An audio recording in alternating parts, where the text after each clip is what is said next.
당신 자식 잃고 가슴에 묻어라. 예. 사실 말이죠. 세월호 얘기만 좀 나오면 그게 본질이든 그게 아니든 머릿속이 복잡하다 하시는 분들이 많으실 텐데 그런데 어제 큰 논란이 될 만한 발언 하나가 터져 나왔습니다. 김정한 기자. 네. 어제 도보 행진에 앞서서 세월호 유가족들이 삭발식을 했는데 충격적인 발언이 나왔다면서요. 네, 그렇습니다.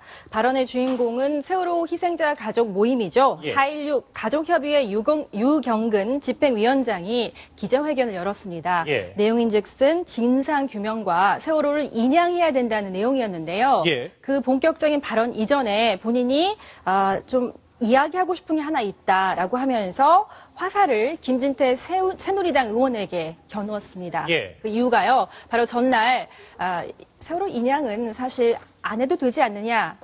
자식은 가슴에 묻으면 된다라는 취지의 이야기를 했죠. 예. 여기에 대해서 유 위원장이 XX, 당신 자식 잃고 나서 가슴에 묻어라. 가슴에 묻는다는 게 무슨 의미인지 아냐. 죽을 때까지 찢어지는 마음으로 살아야 하는 것이다. 알지도 못하는 게 짓거리고 있느냐. 눈에 띄면 찢어 죽일 것이다. 라고 이야기를 했습니다. 예. 분노의 그 수위나 깊이가 어느 정도인지 가늠해 볼 수 있을 만큼 굉장히 아주 험난한 발언이죠. 예. 그렇지만 유명을 달리한 아이들이 하늘에서 지켜보고 있다면 이런 발언에 대해서 아빠 그거 정말 아름다운 언행이에요 라고 이야기는 하지 않을 것 같아서요. 참 비통한 마음과 함께 또 안타까운 마음이 국민 한 사람으로서 들 수밖에 없습니다.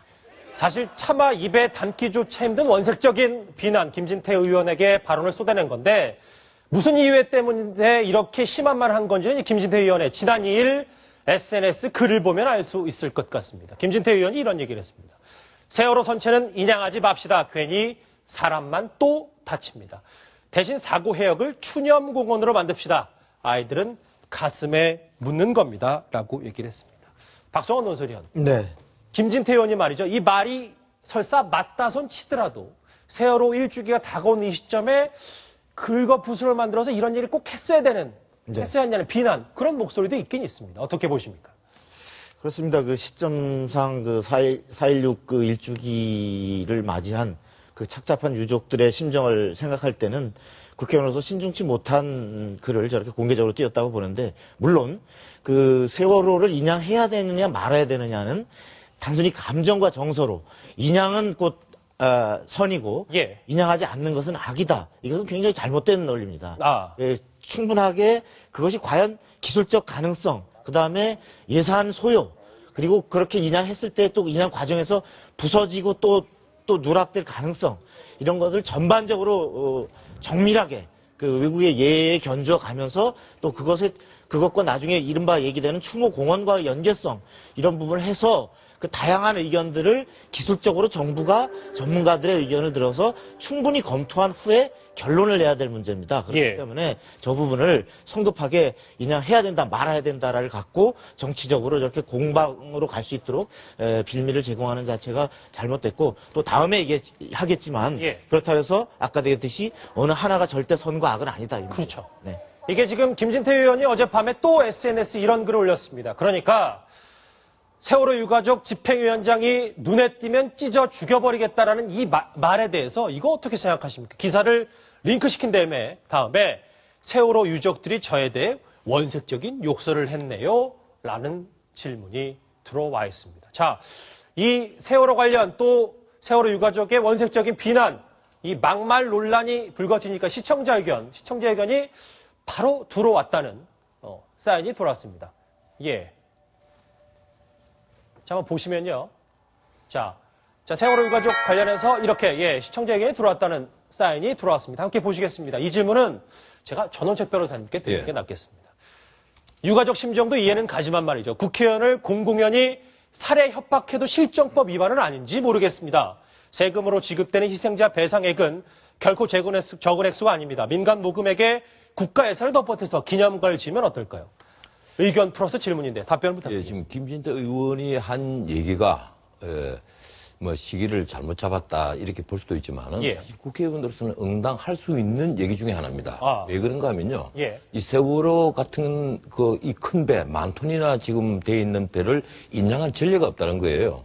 이걸 또 해체해서 끌어올리면 또 해체해서 끌어올린다고 또 난리가 날 거란 말이에요. 예. 그리고 이 비용이 지금 최소 1,000억에서 많게 잡는 분들은 3,000억, 4,000억까지도 지금 잡고 있습니다. 이미 지금 세월호 수색과 재반 비용이 6,000억에서 7,000억 정도로 잡고 있는 과정에서 그게 거의 다 국민 세금이거든요. 청해진 해운은 지금 뭐 부채 비율만 300%가 넘는 부실기업이니까 예. 거기서 돈을 다시 받아들일 방법은 없습니다. 그래서 결국 우리 국민 세금으로 다 감당을 해야 되는데 지금 성금은 한 1,250억 되는데 지금 또 유가족에게 배상금도 만만치 않단 말이에요. 그래서 이런 점은 우리 국민적 합의가 있어야 될 것 같아요. 예. 그리고 김진태 의원에게 어떤 그런 폭언을 한 것은 어떻든 협박죄도 가능할 것 같고 모욕죄도 가능할 것 같습니다. 예, 그 심정을 모를 바는 아니지만 협박죄, 모욕죄 가능하다는 말씀? 가능하다고 봐야죠. 공개리에 내가 예. 한 말 하겠다 이래서 예. 입에 못 담을 욕을 하고 만나면 찌 죽이겠다고 공개적으로 선언을 했거든요. 예. 그렇다면 이게 그 집행위원장이라는 자리가 유가족 집행위원장이라는 자리가 사실 하나의 공인 개념으로 본다면 서로 좀 감정을 사귀고 발언을 좀 자중해야 되지 않겠느냐 이런 생각을 합니다. 예. 9.11 테러의 희생 막내 아들 잃은 에델만 부부와 인터뷰를 한 적이 있습니다. 예. 1년 전이네요. 이 세월호 가족 참사 소식을 전했더니 아들 생각이 다시 나서 나도 잠을 이룰 수 없을 만큼 참 고통스럽다. 예. 라고 하면서 잃은 아들, 나에게는 딸이 2명이나 더 있지만 잃은 아들을 결코 가슴속에 묻을 수가 없다고 얘기하더군요.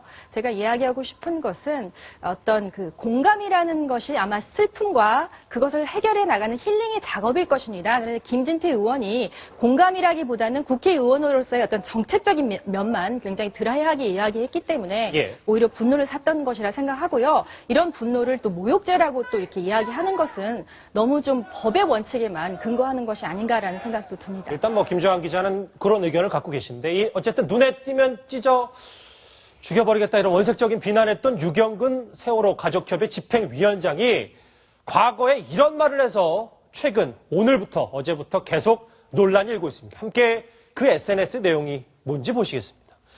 2013년 10월 10일의 SNS 발언 내용입니다.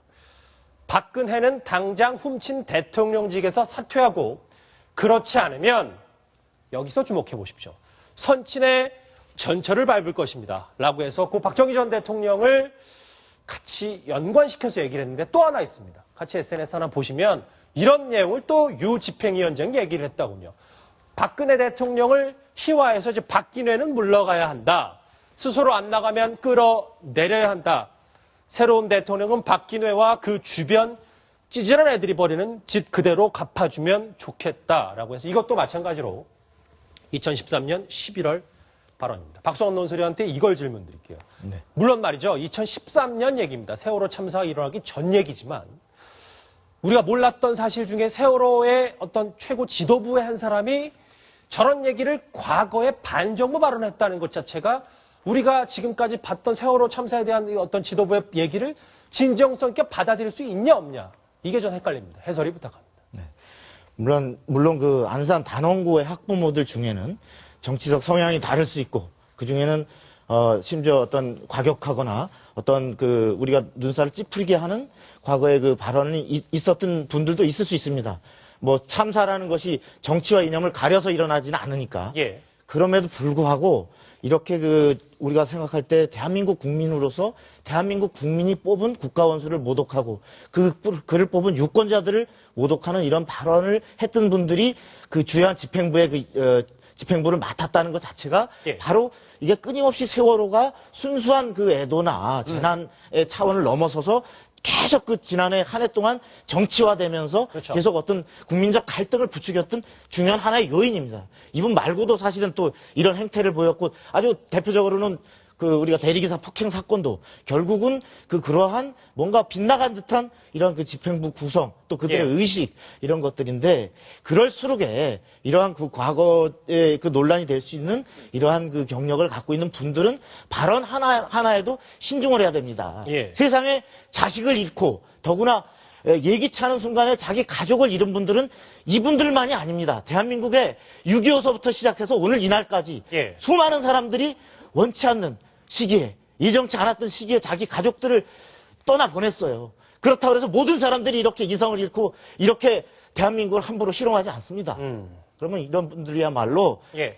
정말 신중하게 말 한마디. 국민 세금으로 지금 그 많은 보상, 배보상이 이루어지고 있고 하는 이런 마당에 국민에게 미안해하고 감사해하는 마음을 가지면서 어떤 해결책을 찾으려 해야지 이렇게 가는 그 막말하는 이런 분들에 대해서는 오히려 그야말로 순수한 우리의 세월호를 국난 극복의 계기로 삼자는 국민의 합의를 스스로 깨는 이런 행태입니다. 전원책 변호사님, 그 2년 전에 저 발언, 지금 화면에 나왔던 발언 어떻게 보십니까? 이 세월호 사건 진상규명이라든가 아니면 정치적 책임을 묻는데 반정부 세력 혹은 반정권 세력이 가담하는 건 좋습니다만은 예. 그럴 수 있겠습니다. 그런데 이 농성장에서부터 이 세월호 유가족과 함께 반정부 세력, 반정권 세력이 계속해서 함께 한다는 것은 지금 박 의원님 말씀대로 그 진정성을 의심하지 않을 수가 없게 되는 거예요. 예.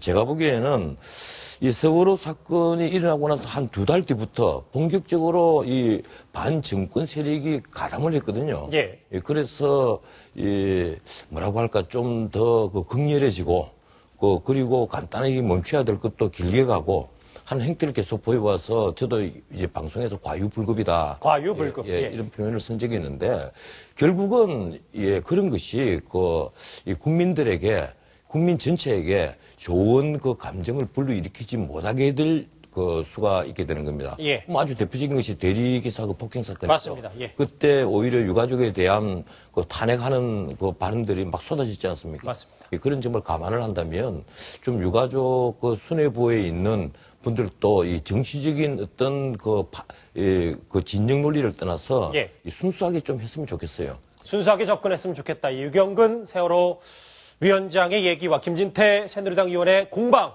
논란 얘기까지 짚어봤습니다.